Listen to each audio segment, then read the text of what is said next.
According to China EV Post, BYD expects to sell 50,000 electric vehicles in Mexico this year and aims to double that to 100,000 by 2025.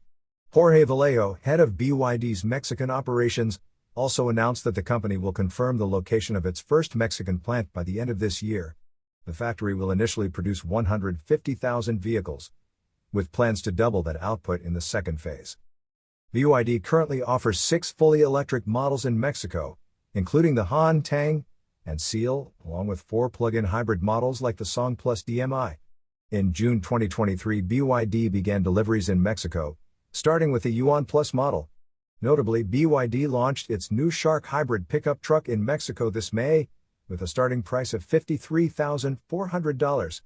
This marks one of the rare instances where BYD introduced a new model first in an overseas market before launching it in China. BYD is also exploring options for building a plant in Mexico, with an estimated cost of $600 million, similar to its investment in Brazil.